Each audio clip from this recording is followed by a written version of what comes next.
The views and opinions expressed on this podcast or website are those of the authors and do not necessarily reflect the official policy or position of A Queen's Opinion. Any content provided by our bloggers or authors are of their opinion and are not intended to malign any religion, ethnic group, club, organization, company, individual, or anyone or anything. Here at A Queen's Opinion, we're always asking our listeners to contact us by going to our website, www.aqueensopinion.com, and clicking on Get in Touch to leave your feedback or leave a question for the Queen. We realized that many of you are on the go and listen to podcasts through your phones or in the car, so we wanted to make contacting the Queen easier. You can now send a text. Yes, you can text the show right from your phone. Try it right now today. Send your feedback about this episode or any episode that you have listened to over the months. We can't wait to hear back from you. Welcome to A Queen's Opinion. My name is Queen. My voice, my opinion, and your listening ears.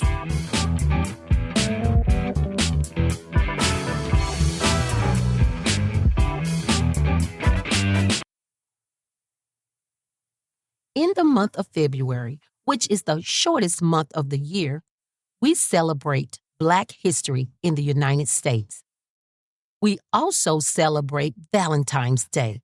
But did you know we celebrate the American Heart Association in February? We've already talked about Valentine's Day and how that day is overrated. So I thought this month we will talk about the heart and try to answer the question of why love impacts the heart more in the month of February. I want to bring some awareness to the American Heart Association month because heart problems are the #1 killer for women. I wanted to just take a little time to shed a small light on the matter as posted on the heart.org website. Here are a few key goals of the American Heart Month. 1. Raise awareness. Highlight that heart disease is the #1 killer affecting diverse populations, including women, and often has silent symptoms. 2. Promote prevention. Encourage healthy habits like not smoking, exercising, managing weight, and monitoring blood pressures and cholesterol. 3. Education on risk factors. Inform the public about hypertension, high cholesterol, and unhealthy lifestyles that increase risk. 4. Empower action. Encourage individuals to talk to doctors, schedule screenings, learn CPR, and support each other in heart health. I agree with all this information from heart.org website. For instance, did you know the heart is a muscle the size of a fist? Our heart pumps blood through the body 24/7, which means it's always working.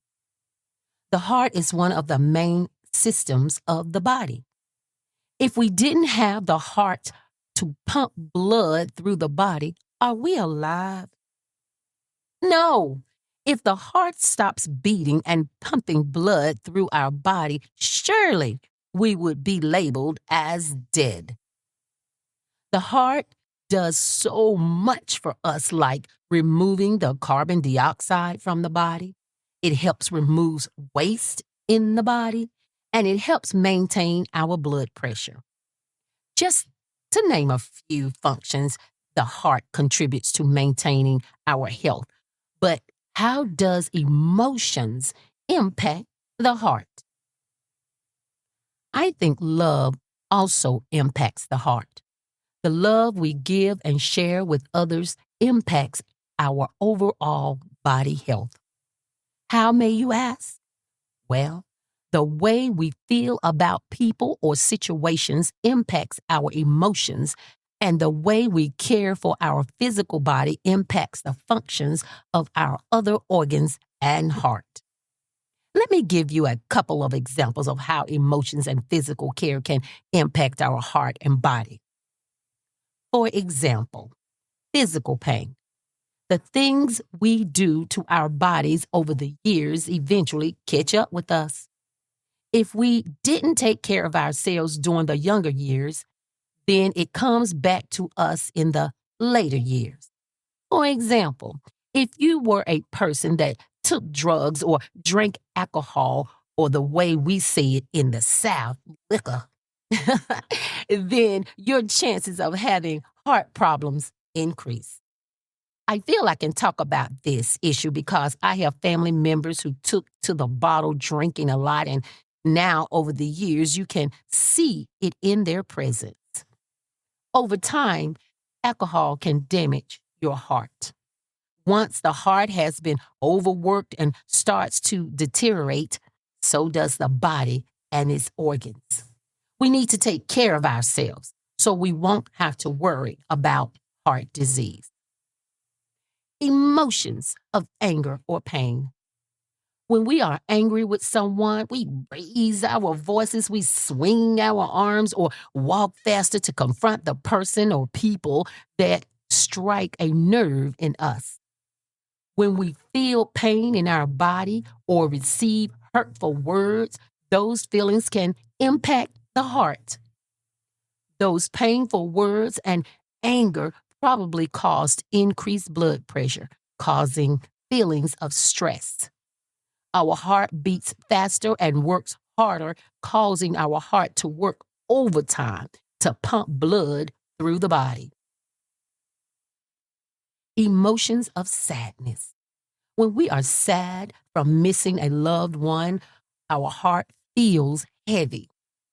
We may even feel like it's hard to breathe and, in some instances, feel weak and lonely.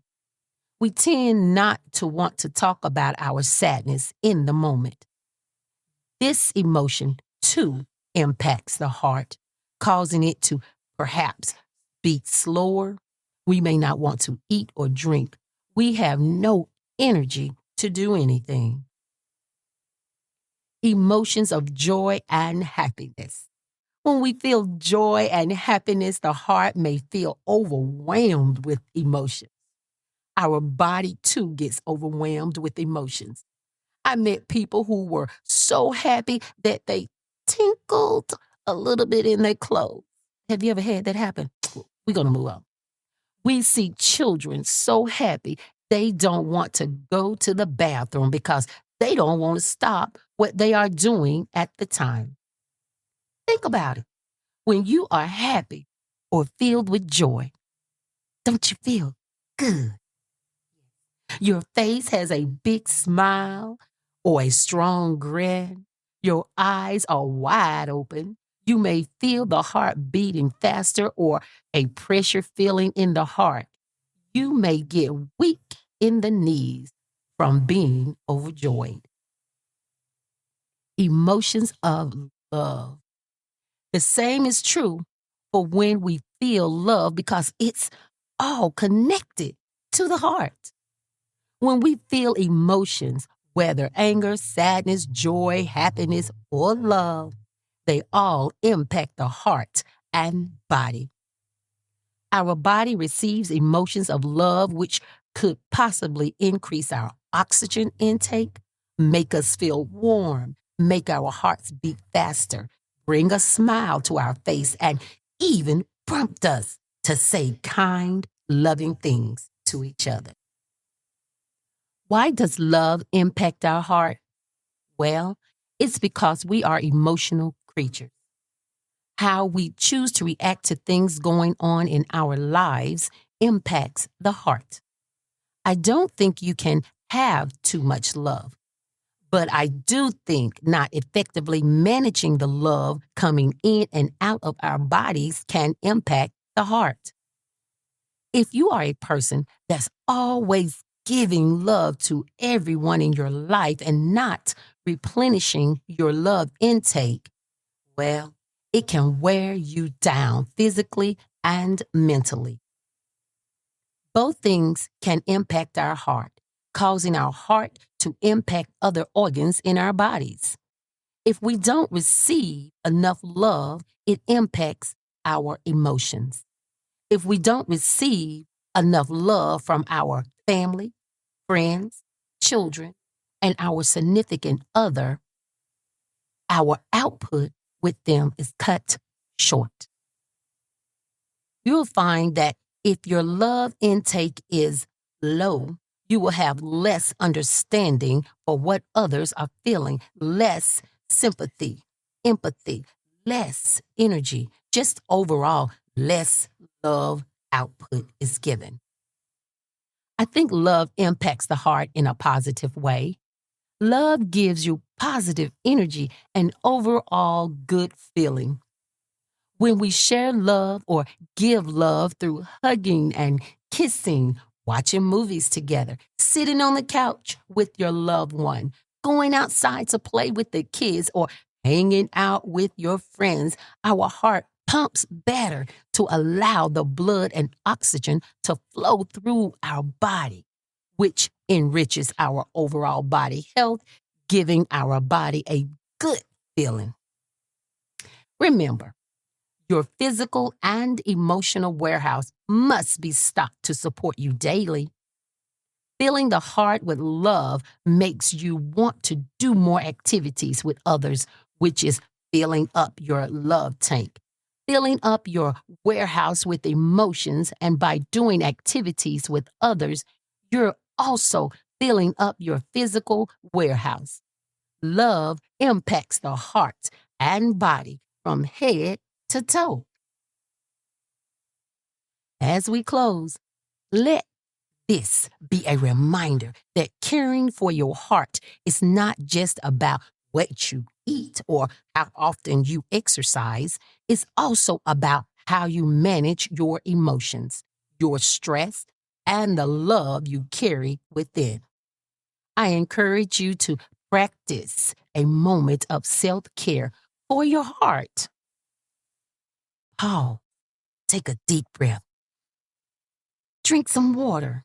Rest when you're tired, and make space for your emotions without judgment. Schedule that checkup, take that walk, say no when you need to, and show yourself the same love you freely give to others, because your heart carries every feeling, every memory, every beat, and it deserves your attention, your compassion, and your care. The heart takes a licking, and thank God it keeps on ticking so we can see another day.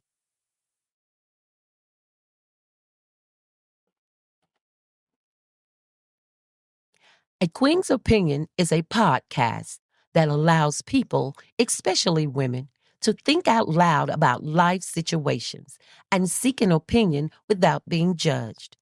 This podcast is supposed to lift you up, encourage you to be the best person you can be, to inspire you to step out of your comfort zone and into your queen zone. I didn't say my opinion will solve your problems. I am not saying that I am right. But what I am saying is I'm going to give you another view of the situation from a distance. No more thinking or questioning a situation by yourself. Ask the Queen. Go to our website, www.aqueensopinion.com, and click on Get in Touch to leave your feedback or leave a question for the Queen. Don't forget to like us wherever you get your podcasts. Thank you for taking time out of your day. I hope you join me for our next episode. Until then, goodbye.